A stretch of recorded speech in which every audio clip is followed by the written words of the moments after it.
잇고 영원한 생명에 이르게 하는 구원의 책입니다. 그 중에서 요한복음은 예수님을 하나님의 아들, 그리스도로 소개합니다. 요한복음 1장은 예수님을 세 가지로 표현합니다. 첫째는 말씀이 육신을 입고 오신 그리스도로 표현합니다. 둘째는 세례 요한을 통해서 예수님이 누구신지를 보여주는데 예수님은 세상 죄를 지고 가는 어린 양 그리스도라고 표현합니다. 세 번째는 예수님을 만난 제자들을 통해서 예수님이 누구신지 나타내는데 예수님은 이스라엘이 오랫동안 기다려왔던 메시아, 그리스도라고 증거합니다. 요한복음 2장은 예수님을 두 가지로 보여주는데 하나는 가나 혼인 잔치에서 물을 포도주로 바꾸는 표적을 통해서 예수님이 함께 하시면 새로운 시작, 새로운 존재, 새로운 역사가 나타나는 그리스도이심을 보여줍니다. 또 하나는 타락한 성전을 정화하시는 예수님을 보여주면서 예수님은 바로 성전의 몸이 되신다고 나타내고 말씀합니다. 오늘 본문은 예수님이 니고데모를 만나면서 보여주는 말씀입니다. 우리 다 같이 본문 1절을 한번 다시 읽어보겠습니다. 시작. 그런데 바리새인 중에 니고데모라 하는 사람이 있으니 유대인의 지도자라. 아멘. 니고데모는 유대의 중심 세력인 바리새인이었습니다. 니고데모는 특히 사내들인 공회원이었습니다. 사내들이는 유대의 최고 의결기관이면서 최고 재판소이기도 합니다. 오늘 우리나라로 하면 사내들이는 국회이면서 대법원 역할을 하는 곳이라 할 수 있습니다. 국회에서 법을 만들고 의결을 하는 것처럼 또 대법원이 최고의 상급심으로서 그 최종적인 판결을 하는 법정인 것처럼 사내들이 이렇게 의결기관이면서 사법기관 그 역할을 감당하는 곳이었습니다. 그러므로 니고데모는 당시 유대 사회에서 최고의 엘리트이면서 막강한 권한을 가지고 있는 사람이었다는 것입니다. 그런 그가 밤에 예수님께 찾아옵니다. 우리 다 같이 본문 2절도 함께 읽어봅니다. 시작. 그가 밤에 예수께 와서 이르되 랍비여 우리가 당신은 하나님께로부터 오신 선생인 줄 아나이다. 하나님이 함께 하시지 아니하시며 당신이 행하시는 이 표적을 아무도 할 수 없음이니이다. 아멘. 왜 니고데모가 밤에 예수님을 찾아온 것입니까? 그 이유는 두 가지 때문이었습니다. 첫째는 당시 유대의 종교 지도자들이 예수님에 대해서 좋지 않은 감정을 가지고 있었습니다. 왜냐하면 예수님이 성전을 정화하신 사건으로 인해서 유대의 종교 지도자들은 예수님에 대해서 굉장한 적대감을 가지고 있었습니다. 그래서 유대의 관원인 니고데모가 종교 지도자들을 자극하지 않기 위해서 의도적으로 밤에 찾아온 것입니다. 사람들의 눈에 띄지 않는 밤 시간에 예수님에게 찾아왔다는 것입니다. 또 하나는 예수님이 분주하게 보내시는 낮 시간을 피해서 일부러 예수님이 편히 쉬시는 그 밤 시간을 이용해서 찾아왔다는 것입니다. 예수님의 사역에 지장을 주지 않으면서 동시에 예수님과 깊은 대화를 나눌 수 있는 시간을 택하다 보니 결국 밤에 예수님을 찾아왔다는 것입니다. 종교 지도자들의 눈을 피해서 예수님과 깊은 대화를 나누기 위해서 밤 시간을 택한 것입니다. 니고데모는 예수님을 향해 랍비라고 부릅니다. 원래 랍비는 율법 교사를 부르는 존칭입니다. 니고데모가 바로 바리새인으로서 랍비였습니다. 랍비가 되기 위해서는 두 가지 과정을 거쳐야 하는데 첫 번째는 랍비가 되려면 정식 교육을 받아야 합니다. 랍비가 되려면 충분히 율법에 대해서 정통하도록 율법 공부를 깊이 해야 합니다. 그래서 율법 학교에 들어가서 정식 율법 교육을 다 마스터해야 합니다. 다 배워야 합니다. 또한 나이도 랍비가 되려면 40세 이상이 되어야 합니다. 그러니까 중년층에 어느 정도 중후감이 있는 그런 연령대의 사람이 랍비로 스승으로 선생으로 유대 사회에서 불리워졌다는 것입니다. 그런데 예수님은 이 두 가지 조건 가운데 하나도 해당 사항이 없었습니다. 예수님은 율법 정식 학교에서 배우지 않았습니다.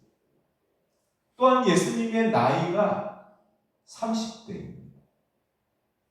그럼에도 불구하고 니고데모가 예수님을 랍비라고 부르고 있습니다. 그 이유는 바로 예수님이 정식 율법 교육을 받지 않아도 나이가 젊어도 예수님은 영적인 진리를 소유하고 있다는 것을 인정하는 것입니다. 배워서 니고데모는 알고 있는 이 사실을 예수님은 배우지 않아도 그 이상의 것을 아는 분으로 그렇게 인식했다는 것입니다. 본문 2절이 바로 그 증거를 보여줍니다. 당신은 하나님으로부터 오신 선생인 줄 압니다. 하나님이 보내주신 랍비라는 것입니다. 니고데모가 예수님에 대해 여러 가지 정보를 듣고 느낀 바로는 예수님이 하나님이 보내신 선생님이 아니라면, 랍비가 아니라면 결코 이 놀라운 표적을 행할 수가 없다는 것입니다. 가나 혼인 잔치에서 물을 포도주로 만드신 표적, 이 기적이거든요. 하나님이 보내주신 사람만이 할 수 있는 이적인 것입니다.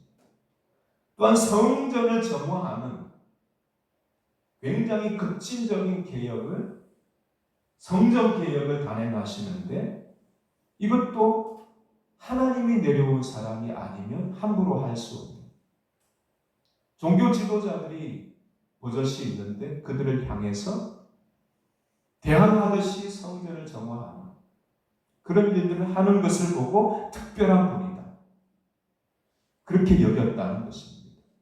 그러자 예수님이 니고데모에게 놀라운 말씀을 하십니다. 우리 3절 굉장히 중요한 말씀입니다.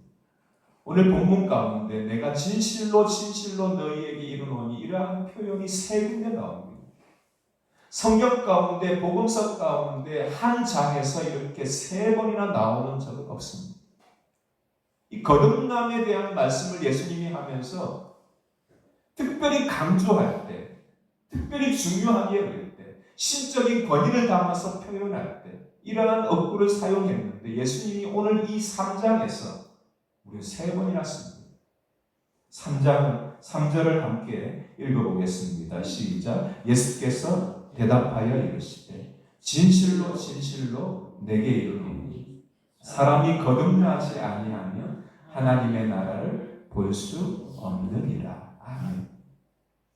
예수님이 내가 진실로 내게 이르노니 이러한 표현을 복음서에서 몇 차례 씁니다.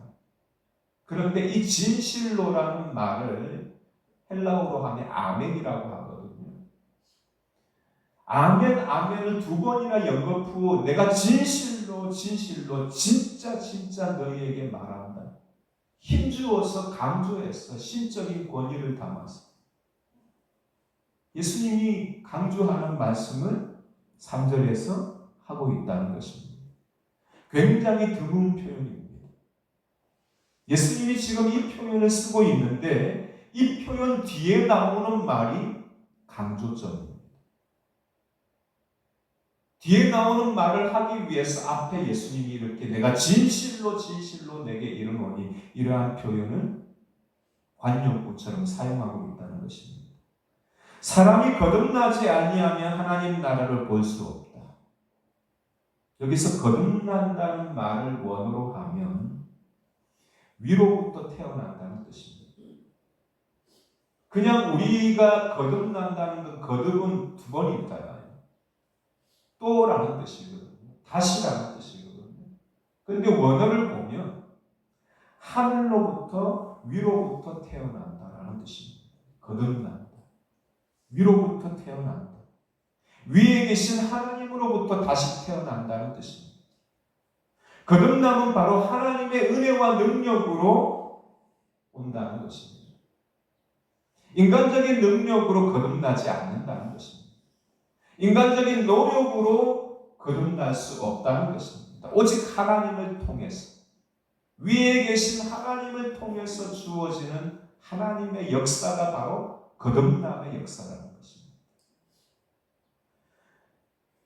그래야 하나님의 나라를, 하나님이 계시는 그 나라를 볼 수 있다는 것입니다. 이러한 자녀를 가리켜서 하나님에게 속한 자녀, 하나님의 자녀라고 부릅니다. 위로부터 태어난 사람들이 바로 하나님의 진짜 자녀라는 것입니다. 이러한 사람들이 하나님의 나라뿐만 아니라 이 땅에 사는 동안에도 천국의 기쁨과 평화를 누릴 수가 있다는 것입니다. 예수님은 니고데모를 보자마자 그의 영혼을 꿰뚫습니다. 통찰합니다.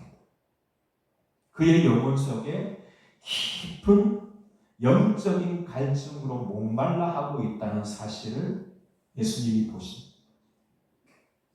그래서 이 야심한 밤, 사람들의 눈을 피해서 예수님이 쉬시는 시간을 이용해서, 그것도 당시의 이스라엘 최고의 지도자가 찾아온 것입니다. 영적으로 갈급하고 메말라고 갈망하는데 해결할 길이 없으니까 하늘로부터 오신 이 특별한 분에게 내 갈증을 풀어야 돼. 그렇게 해서 그 갈망을 해결하기 위해서 찾아온 것입니다. 예수님이 그에게 가장 필요한 것이 무엇인지 바로 말씀합니다. 당신은 하나님이 보내주신 특별한 분이기 때문에 표적과 이 성전 정화 역사를 하셨습니다라고 말하니까 예수님이 내가 진실로 진실로 내게 이르노니 사람이 거듭나지 아니하면 하나님 나라에 볼 수 없다. 하나님 나라를 볼 수 없다. 니고데모에게 정말로 필요한 것은 예수님이 볼 때 그것은 바로 거듭남이라는 것입니다. 니고데모는 지금까지 율법을 통해서 구원을 얻을 수 있다고 믿었습니다. 하나님이 주신 이스라엘에게 주신 그 율법을 축소판으로 하면 십계명이거든요. 그 십계명을 길게 넓히면 확장하면 모세오경입니다. 그래서 이 율법을 하나님이 이스라엘 백성들에게 선민으로 삼으시고 증거로 주신 말씀인데 이 율법을 잘 지키면 구원받을 수 있다. 그렇게 가르쳐 왔습니다. 그런데 예수님이 유대교의 그 가르침이 허구다. 율법으로 구원받을 수 없다는 것입니다. 좀 더 구체적으로 말씀하면 하나님이 주신 율법은 완전한데 문제는 사람이 불완전해서 그 율법을 지킬 수가 없다는 것입니다. 그 많은 율법을 다 지켜야 구원받는데 하나라도 지키지 않으면 구원 못 받는 것입니다. 타락한 죄성으로 인해서 모든 사람이 율법의 말씀을 온전히 지킬 수가 없는 것입니다. 결국 사람은 율법 앞에 자신의 죄를 발견하고 내가 죄인임을 확인할 수밖에 없습니다. 그러면 왜 예수님이, 왜 하나님이 이스라엘에게 이렇게 힘든 구원받을 수도 없는, 지킬 수도 없는 율법을 주신 것입니까? 그것은 율법을 통해서 죄가 무엇인지 깨달으라는 것입니다. 법이 없으면 사람들이 마음대로 살 것 아니에요.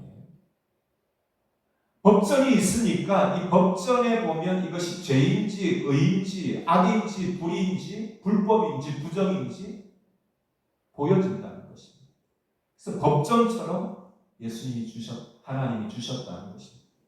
율법을 주신 이유는 죄가 무엇인지 알라는 것입니다. 내가 죄를 지을 때마다 그 율법에 비추어 보면 내가 죄를 범했다는 것을 인식하게 만드는 수단이라는 것입니다. 그런데 그것 가지고 율법 가지고 구원을 받지 못한다는 것입니다. 그래서 예수님이 니고데모에게 거듭나야 한다는 구원의 진리를 강조하시는 것입니다. 니고데모는 예수님의 말씀을 들었는데 이해를 못합니다. 본문 4절에 보면 니고데모가 사람이 늙게 되는 것이 순리인데 어떻게 다시 태어날 수 있습니까? 이렇게 묻습니다. 니고데모는 철저히 이성적인 사고로 상식적인 선에서 이 거듭남을 이해하고 있습니다. 다시 태어난다고 생각하는데 이 거듭남이 다시 태어나려면 늙은 사람이 어떻게, 나이 든 사람이, 성장한 사람이 어떻게 다시 태어날 수가 있는가? 내가 태어나 있는데 왜 또 다시 태어나는가? 이게 가능한 일인가? 이해가 안 되는 것입니다. 그는 율법에는 정통한 사람이었지만 거듭남의 진리에 대해서는 전혀 아는 바가 없었던 것입니다. 그는 유명한 유대교의 랍비였지만 구원의 진리에 대해서는 초보적인 지식조차 없었다는 것입니다. 그러자 예수님이 거듭남을 구체적으로 설명해 줍니다. 우리 5절도 함께 읽어봅니다. 시작. 예수께서 대답하시되 진실로 진실로 내게 이르노니 사람이 물과 성령으로 나지 아니하면 하나님의 나라에 들어갈 수 없느니라. 아멘. 여기서도 예수님이 강조할 때 쓰는 표현을 쓰죠. 내가 진실로 진실로 너희에게 이르노니 사람이 물과 성령으로 나지 아니하면 하나님의 나라에 들어갈 수 없다. 예수님이 거듭나는 방법을 구체적으로 가르쳐줍니다. 어떻게 해야 거듭날 수 있는가? 니고데모가 사람이 나이가 들고 이미 태어나서 살고 있는데 어떻게 다시 태어납니까? 방법을 모르니까 예수님이 방법을 가르쳐줍니다. 물과 성령으로 거듭나라는 것입니다. 여기서 물은 무엇을 말하냐면 물은 신학적인 표현입니다. 한번 따라 하시겠습니다. 씻는다는 의미. 물로서 씻잖아요. 손도 씻고 세수도 하고 목욕도 하고 음식도 씻고. 씻는 기능이 물통에서 있습니다. 무엇을 씻는다는 것입니까? 근본적인 문제, 죄의 문제. 죄를 씻으라는 것입니다. 이 물은 무엇을 말하냐면 한마디로 말하면 죄를 씻는 회개를 뜻합니다. 물과 성령으로 거듭나야 천국에 들어갈 수 있다. 이 말은 회개해야 천국에, 회개해야 거듭난다는 것입니다. 지은 죄를 하나님 앞에 낱낱이 내어놓고 회개해야 하나님이 주시는 거듭남의 은혜를 누린다는 것입니다. 성령은 성령 세례를 말합니다. 성령에 사로잡히는 것입니다. 물 세례를 받는 것처럼 성령으로 세례를 받는 것입니다. 성령으로 사로잡혀서 마음과 영이 새로워지는 것입니다. 육신으로 살던 우리의 삶이 성령으로 성령 안에서 우리 육신의 삶이 육신에 속한 옛사람이 죽는 것입니다. 거룩함으로 지으심을 받은 새 사람을 입는 것입니다. 마치 옷을 벗는 것처럼 성령으로 세상을 좋아하던 옛사람, 옛생활을 벗어버리는 것입니다. 거칠고 이기적인 옛성품을 벗어버리는 것입니다. 욕심과 욕망의 옛사람을 벗어버리는 것입니다. 그리고는 하나님이 원하시는 새로운 사람으로 새 옷을 갈아입는 것입니다. 이게 바로 성령 세례입니다. 그럴 때 하나님의 나라에 들어가는 구원에 이른다는 것입니다. 예수님은 본문 6절에서 분명하게 말씀합니다. 육으로 난 것은 육이요 영으로 난 것은 영이다. 이것은 무엇을 말하냐면 육에 속한 것은 결국 육으로 망한다는 것입니다. 육으로 살면 육 때문에 망한다는 것입니다. 육신을 따라서 살면 육체를 따라서 살면 그 육체 때문에 멸망한다는 것입니다. 육신을 따라 살면 하나님과 멀어지고 결국 망한다는 것입니다. 대표적인 사람 한 사람 뽑으면 에서를 들 수 있습니다. 에서는 믿음의 가정에서 태어났습니다. 그런데 에서가 세상을 사랑해서 밖으로만 들사람이 되어서 밖으로만 세상 친구들과 어울리면서 세상을 사랑해서 육신을 따라 살아갔습니다. 결국 구원에서 멀어지는 실패자가 되고 말았습니다. 육신을 따라 살면 육으로 나는 것은 육이요. 육으로 살아가면 육체를 따라 살아가면 육체 때문에 망한다는 것입니다. 그런데 성령을 따라 살면 영혼이 잘 되고 영생을 누리는 구원에 이른다는 것입니다. 야곱은 에서와 쌍둥이로 태어났습니다. 그런데 야곱은 하나님의 말씀을 배웁니다. 부모님의 신앙을 이어받습니다. 가문에 흘러가는 축복을 물려받습니다.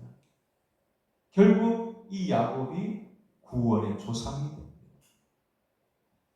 이처럼 우리의 삶의 뿌리를 어디에 두는가 따라서 인생이 달라진다는 것입니다. 운명이 결정된다는 것입니다. 우리는 육체의 소욕을 따라 살지 않고 날마다 성령의 인도를 따라 살아야 할 줄로 믿습니다. 그런데 우리는 죄성을 지니고 있는 존재이기 때문에 자꾸만 육체를 따라 살아가기를 좋아하고 그 유혹을 따라서 그 달콤한 유혹에 빠져서 자꾸만 살아가려고 기웃거리고 넘어지고 합니다. 그래서 예수님이 성령의 인도를 받으라는 것입니다. 성령의 안내를 받으라는, 성령의 지도를 받으라는 것입니다. 예수님은 성령의 역사를 본문 8절에 보면 바람을 비유로 해서 설명합니다. 우리는 바람이 불 때 소리를 듣습니다. 강한 바람이 불면 휑하는 소리 들리잖아요. 바람에 날리는 현상을 봅니다. 머리도 날리고 옷도 날리고 꽃도 날리고 빨래도 날리고 그러면서 바람의 존재를 느끼고 확인합니다. 그런데 그 바람이 어디서 왔는지 어디로 가는지는 알지 못합니다. 그래서 본문 8절은 이렇게 바람을 표현합니다. 바람이 임의로 분다. 바람은 사람이 원한다고 해서 바람의 세기를 조절하지 않습니다. 바람이 좀 약하게 불었으면 좋겠다 해서 약하게 부니까. 바람은 사람이 원하는 대로 방향을 바꾸지도 않습니다. 이처럼 사람은 바람을 다스리지 못한다는 것입니다. 성령도 마찬가지라는 것입니다. 거듭난 사람이라 할지라도 성령을 다스리지는 못합니다. 우리는 성령을 다스리고 우리는 성령을 지배하고 성령을 제어하고 성령을 통제하는 존재가 아닙니다. 우리는 성령의 인도를 따라가는 존재입니다. 성령의 이끄심을 따라서 가는 존재입니다. 우리가 주도적으로 성령을 마음대로 조정하는 것이 아니라 성령이 인도하시는 대로 가는 것이 바로 우리입니다. 우리 안에서 역사하시는 성령을 느끼고 깨닫고 들을 뿐입니다. 성령이 내 안에서 세미한 음성을 들려주시고 양심으로 말씀하시고 꿈으로 말씀하시고 사람을 통해 말씀하시고 오늘 말씀처럼 설교를 통해 말씀하시고 사건을 통해서 성령이 우리에게 말씀합니다. 그 음성을 듣는 것이요. 그리고 느끼는 것입니다. 또한 성령이 임하면 어떤 것을 성령을 통해 임함을 알 수 있냐면 인격이 변화되어집니다. 성령 받으면 사람이 온유한 자가 됩니다. 다른 사람을 이해하는 사람이 됩니다. 생활이 바뀝니다. 은사가 임합니다. 이러한 성령의 증거와 열매가 거듭난 사람에게 나타납니다. 이게 바로 성령의 역사의 증거고 성령이 임했다는 열매라는 것입니다. 무엇보다도 성령이 임하면 내가 구원받았다는 사실이 확실하게 믿어집니다. 더 이상 믿음이 흔들리지 않습니다. 분명한 신앙을 가지게 됩니다. 웨슬리가 그랬습니다. 웨슬리는 독실한 기독교 집안에서 태어났습니다. 어머니 수산나로부터 어려서부터 신앙교육을 철저하게 받았습니다. 옥스퍼드 신학교에 들어가서 경건한 생활을 했습니다.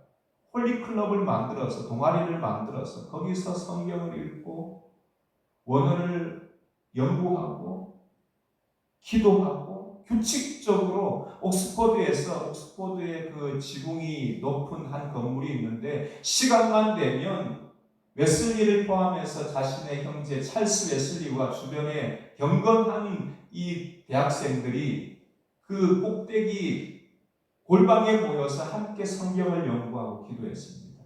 그것이 바로 홀리클럽입니다. 규칙적인 시간만 되면 모였다고 해서 규칙주의자들이라 해서 메도디스트라고 불렀습니다. 이처럼 철저하게 경건 생활을 했습니다. 모범적으로 신앙 생활을 했습니다.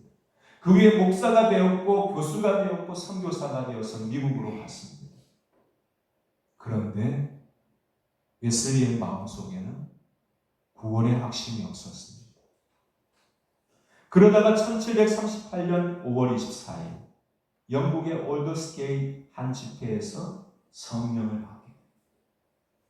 그러자 웨슬리가 그토록 원했던, 그토록 갈망했던 구원의 확신을 얻게 됩니다. 성령으로 거듭나는 체험을 하자 그동안의 고민이 단번에 사라집니다. 웨슬리의 영혼 깊은 곳에서 기쁨이 넘치고 확신이 넘치고 믿음이 생깁니다. 지금까지 웨슬리가 공부하면서 느끼고 경건하게 살기 위해서 몸부림쳤고 그 모든 수고한 노력보다 성령을 받고 나니까 단번에 모든 것이 이루어지는 것입니다. 이게 성령의 능력. 사람의 수고와 노력과 애씀으로 이런 구원의 확신, 믿음의 확신이 생기지 않습니다. 그때부터 웨슬리가 수많은 사람을 전도하고 영국의 부흥운동을 일으킵니다. 감리교를 세우고 세계는 나의 교구다 이렇게 외치면서 복음을 전하는 삶을 살아갑니다. 이처럼 성령은 보이지 않지만 성령의 역사로 성령을 알 수가 있습니다. 우리는 이 놀라운 성령을 받아야 할 줄로 믿습니다. 성령으로 거듭나는 체험을 해야 합니다. 그래야 진짜 그리스도인이 될 수가 있습니다. 그렇다면 우리는 어떻게 성령을 받을 수가 있습니까? 어떻게 해야 성령을 받을 수가 있습니까? 비결이 있습니다. 세 가지를 말씀드리겠습니다. 첫 번째는 한번 따라하겠습니다. 성령을 사모합시다. 내 마음속에 성령을 사모하는 마음이 있어야 됩니다. 내가 성령 받고 싶다. 나 성령을 체험하고 싶다. 성령으로 거듭나고 싶다. 이러한 사모하는 마음이 내 안에 먼저 자리 잡아야 한다는 것입니다. 이런 마음도 없는데 성령이 나에게 오지 않는다는 것입니다. 사모하는 자에게 좋은 것을 주십니다. 두 번째는 성령을 구해야 합니다. 성령 달라고 성령 받을 수 있도록 기도하라는 것입니다. 한번 따라하겠습니다. 성령을 구합시다. 하나님 성령을 내게 주세요. 성령으로 거듭나는 체험을 하게 해주세요. 이렇게 성령을 받을 수 있도록 구하라는 것입니다. 세 번째는 성령을 받기까지 계속 기도해요. 한번 따라합니다. 성령을 받기까지 계속해서 기도합시다. 성령이 받기까지, 성령이 내가 받아 누리기까지 기도를 멈추지 않고 기도할 때마다 성령 주소서. 성령 받기를 원합니다. 성령 충만을 주소서. 성령 세례를 받게 하소서. 성령으로 거듭나게 하소서. 이렇게 기도할 때, 그럴 때 우리가 성령을 받아서 구원의 확신을 얻고 분명한 신앙으로 주님을 따라가는 진정한 그리스도인이 될 수가 있는 것입니다. 그럴 때 우리의 삶이 물이 포도주로 바뀌는 것처럼 새로운 존재가 됩니다. 새로운 피조물로 거듭납니다. 그때 능력 있는 진짜 그리스도인 알곡성도 제자가 되는 것입니다. 그런데 니고데모는 예수님의 이 말씀이 도무지 이해가 되지 않습니다. 그러자 예수님이 이렇게 탄식합니다. 10절에 보면 예수님이 이렇게 말씀합니다. 너는 이스라엘이 인정하는 유명한 랍비인데 어떻게 이러한 영적인 진리를 알지 못하느냐. 니고데모의 영적인 무지를 지적합니다. 이것이 바로 유대교의 한계입니다. 다른 사람을 가르치는 랍비들조차 하나님의 신령한 능력에 대해서 모른다는 것입니다. 이처럼 성령의 능력은 지식으로 얻어지지 않습니다. 공부한다고 얻어지는 것이 아닙니다. 오직 성령을 체험해야 알 수가 있는 체험의 열매입니다. 그래서 우리가 성령을 체험해야 하는 것입니다. 기독교는 지식의 종교가 아닙니다. 기독교는 직접 느끼고 체험하는 경험의 종교, 체험의 종교. 살아계신 하나님을 내가 만나야 하는 것입니다. 지금도 하나님은 살아계시기 때문에 내가 그 하나님을 느껴야 하는 것입니다. 그 하나님을 다른 사람이 아니라 내가 직접 느껴야 한다는 것입니다. 이 체험의 종교가 기독교인데 니고데모에게 성령을 체험하라는 것입니다. 그러면 갈증이, 영적 갈증이 해결된다는 것입니다. 그래서 예수님이 니고데모에게 이렇게 말씀합니다. 11절 우리 다 같이 읽어보겠습니다. 시작. 진실로 진실로 내게 이르노니 우리는 아는 것을 말하고 본 것을 증언하노라. 그러나 너희가 우리의 증언을 받지 아니하는도다. 아멘. 여기서도 예수님이 진실로 진실로 말한다고 말씀합니다. 뒤에 예수님이 우리가 아는 것을 말하고 본 것을 증언한다. 이렇게 말씀하는데 11절에서 두 종류의 사람을 예수님께서 대조하고 있습니다. 하나는 성령의 역사를 깨달은 사람. 이들을 가리켜서 예수님은 우리라. 이렇게 표현합니다. 예수님을 알고 예수님을 만난 사람. 이 사람은 바로 우리라는 것입니다. 또 한 종류의 사람은 우리의 증언을 받지 않는 사람. 이들을 가리켜서 너희라고 말합니다. 이들은 성령의 역사를 깨닫지 못한 사람입니다. 이들은 성령을 체험하지 못해서 확실한 증거가 있어도 믿지 못합니다. 대부분의 사람들이 여기에 속합니다. 영적인 세계를 체험하지 못했기 때문에 영적인 눈이 감겨져 있습니다. 육의 눈은 떠 있는데 영적인 눈이 감겨져 있는 것입니다. 영적인 귀가 닫혀서 영적인 진리를 듣지를 못합니다. 영적인 세계를 이해하지 못하고 받아들이지 못합니다. 복음이 얼마나 중요한지, 구원이 얼마나 필요한지, 천국이 얼마나 소중한지 깨닫지 못하고 받아들이지 못합니다. 육으로는 절대로 볼 수가 없고 들을 수 없고 깨달을 수 없습니다. 이것을 열어주는 것이 바로 성령입니다. 그래서 예수님이 12절에서 이렇게 말씀합니다. 내가 땅의 일을 말해도 너희가 믿지 못하는데 어떻게 하늘의 일을 말할 수가 있겠는가? 여기서 땅의 일은 이 땅에서 이루어야 할 거듭남을 말합니다. 이 땅에서 거듭남을 체험하는 것입니다. 하늘의 일은 바로 하나님이 하늘에서 이루는 구원의 완성, 성취를 말합니다. 이 땅에서 이루어야 할 거듭남도 믿지 못하는데 어떻게 하늘에서 이루어질 구원의 성취, 구원의 비밀을 믿을 수가 있겠느냐는 것입니다. 이처럼 하나님의 역사는 심오하고 놀랍습니다. 어떻게 육적인 단계에서 영적인 세계를 믿고 이해할 수가 있겠습니까? 예수님은 그 증거로 13절에서 이렇게 말씀합니다. 예수님이 사람의 몸을 입고 이 땅에 오셔서 하늘로 승천하시는데 이러한 역사를 이루는 분은 오직 주님밖에 없다. 이것을 설명하기 위해서 본문 14절에 모세시대 광야에서 이스라엘이 구원을 받았던 노뱀을 들어서 설명합니다. 이스라엘이 하나님의 은혜를 잊어버리고 불평하고 원망하니까 하나님이 그동안 광야에서 묶어두었던 독사, 등에 붉은 점이 있는 그 불뱀이라고 부르는 이 불뱀을 풀어버립니다. 불평하고 원망하는 이스라엘을 불뱀이 물어서 죽게 만들어요. 그제서야 이스라엘이 회개합니다. 하나님이 모세에게 이 불뱀의 형상을 노스로 만든 뱀, 놋뱀을 만들어서 장대에 매달아라고 말합니다. 이스라엘이 하나님의 말씀을 믿고 불뱀에 물려서 죽어가는 사람들마다 놋뱀을 쳐다보면 치유받게 하셨습니다. 이것이 바로 갈보리 예수님을 예표하는 상징입니다. 죄악 가운데 빠져서 죽어가는 자마다 십자가의 예수님을 바라보기만 하면 구원받는다는 것입니다.